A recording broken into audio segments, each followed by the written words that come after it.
शरद पवारांनंतर अजित पवारांचंही पावसात भाषण. अजितदारांचं पावसातील भाषण राजकारणाची दिशा बदलणार का, याकडे महाराष्ट्राचं लक्ष.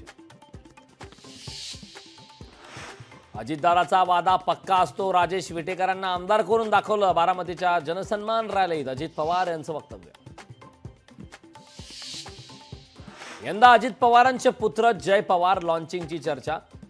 जय पवार बारामतीतून लढण्याची शक्यता. दादांचं लोकसभा प्रचारावेळी केलेलं विधान आता व्हायरल. वर्तुळात कधी भेद पडला नव्हता, वर्तुळ असंच पक्क राहणार. बीपी सावंतांबाबत अशोक चव्हाणांचं सूचक विधान. विशाळगडावर अतिक्रमण हटाव मोहिमेला हिंसक वळण. मुख्यमंत्र्यांचा निरोप आल्याशिवाय विशाळगडावरून हलणार नाही. संभाजीराजे अतिक्रमण हटवण्याच्या भूमिकेवर अद्याप ठाम. मतदानापूर्वी आमदारांना निधी मंजूर करणे लाच देण्यासारखं. राऊतांचा पुन्हा एकदा महायुतीवर निशाणा.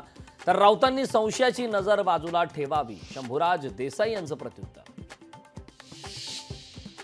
सुगेचे दिवस आल्यानं आपण वाईट काळातील दिवस विसरतोय. केंद्रीय मंत्री नितीन गडकरी यांच्या भर सभेतून नेहमीप्रमाणेच कांतीच.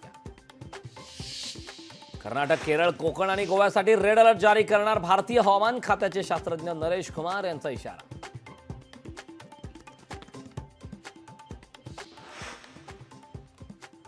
विधान परिषद निवडणुकीत काँग्रेसचे आमदार फुटले, तो काँग्रेसचा अंतर्गत विषय. माजी मुख्यमंत्री अशोक चव्हाण यांची प्रतिक्रिया.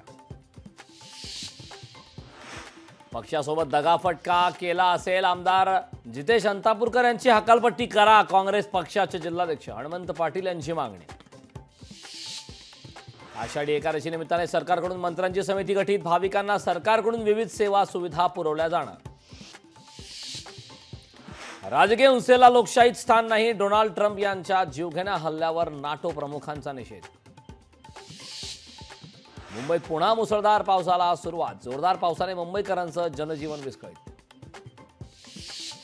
कोकणात गेल्या 3 दिवसांपासून मुसळधार पाऊस. खेड जगबुडी नदीने धोक्याची पातळी ओलांडली.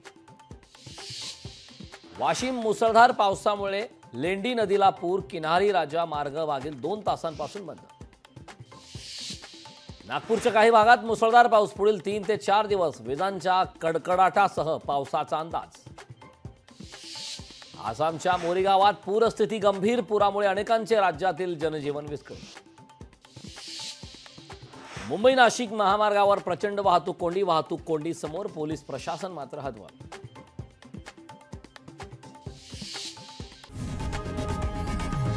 लोकशाही मराठी ऐका, पहा, जागरूक रहा.